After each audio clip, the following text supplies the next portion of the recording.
Boston can't go star shopping. They're capped out, locked into the apron, and limited to bargain bin money. So the question isn't who's the biggest name they can sign, it's who's the smartest cheap addition that actually wins a playoff series. Let me show you exactly what this roster needs, and the kind of veteran who fixes it for almost nothing. Here's the plan. First, the real holes, because a 60-win team's needs are subtle. Then, the archetype that fixes them. Then, a realistic board of who they can sign with a mini exception and minimums, plus their own free agents they have to keep. The roster facts are verified. The targets are my analysis. Let's find the holes. This is game is culture.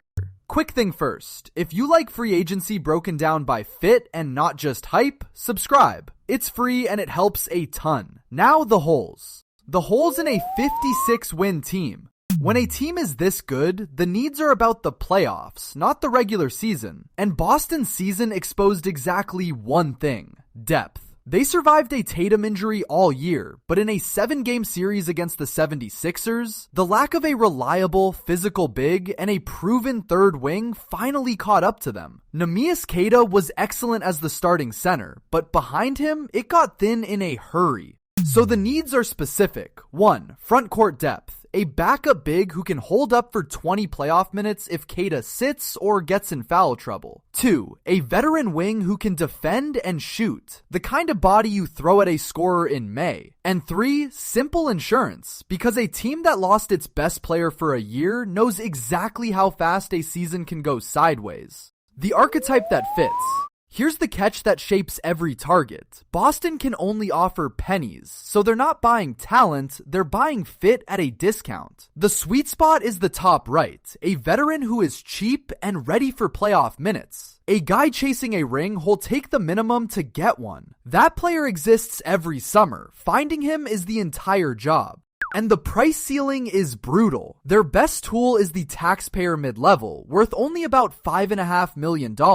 And after that, it's minimum contracts. So the realistic target is a quality role player on the downside of his prime, or a young vet who values a contender over a paycheck. No starter is walking through that door for $5 million. A rotation piece can. And here's the subtle wrinkle in Boston's depth need. Peyton Pritchard just had a career year, 17 points a game, and the bench logged heavy minutes covering for Tatum all season. That's a strength, but it's a fragile one, because those overachievers now want raises, and an apron team can barely afford to keep them. So part of the depth problem isn't adding bodies, it's not losing the ones who already overachieved. For a capped out team, the roster leaks from the bottom every single summer, and plugging those leaks is half the job. And the wing need is just as real for the postseason. When everyone's healthy, Boston can throw Tatum, Brown, White, and their shooters at almost anyone. But the season proved injuries happen, and against a deep playoff team, you want one more big, switchable wing who can guard a star for stretches without the defense falling apart. On the minimum, that means a savvy veteran who's lost a step physically but still knows every coverage and every tendency. In the playoffs, basketball smarts age a lot better than legs. Don't forget their own.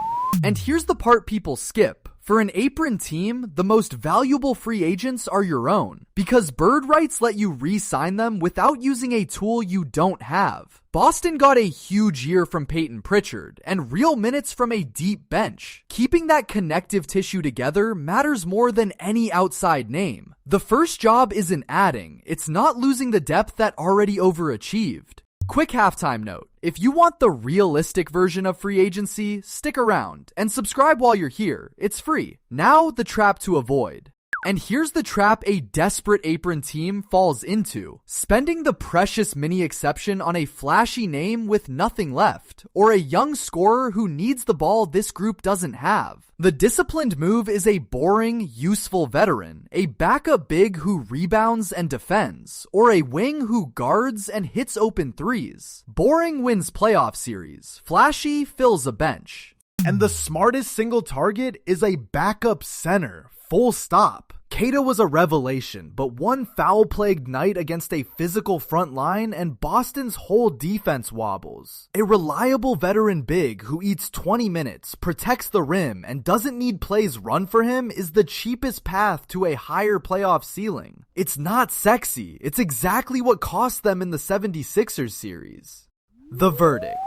So the target is clear, and it's cheap. A veteran backup big on the mini exception, a minimum deal wing who can defend in the playoffs, and above all, re-signing their own key role players with bird rights. None of it makes headlines. All of it makes a healthy Boston team harder to beat in a 7-game series. For an apron team, smart and small is the only game, and it's a winnable one. The teams that win the tax bracket aren't the ones who land the biggest name in July. They're the ones who nail 2 minimum signings nobody noticed and keep their own continuity intact. That's the game Boston has to win. And the brand still helps. Boston is a recent contender with a clear path to the finals when healthy, and that pulls in veterans who'll take a discount to chase a ring, the same way other glamour franchises do. So even with no money, the Celtics aren't powerless in free agency. Their pitch isn't dollars, it's the banner. That's a real recruiting tool when you have nothing else.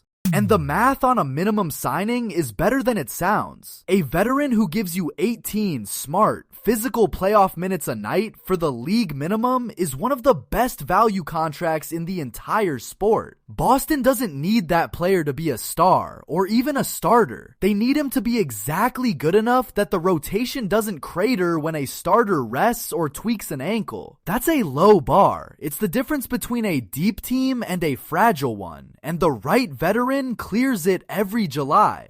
Where could I be wrong? If Boston shocks everyone and sheds salary to escape the apron, suddenly the full mid-level opens and the target list gets a lot more interesting. And which veterans actually accept the minimum is impossible to predict in June. But the priority order, big, then wing, then keep your own, holds no matter what. So that's the board. A backup big first, a playoff wing second, and re-sign their own above all. Every move on a bargain. Who would you sign with Boston's $5 million? And next video, the full roster construction scenarios. Tell me your pick below. And we are so close to 1,000 subs, so subscribe to stay up to date.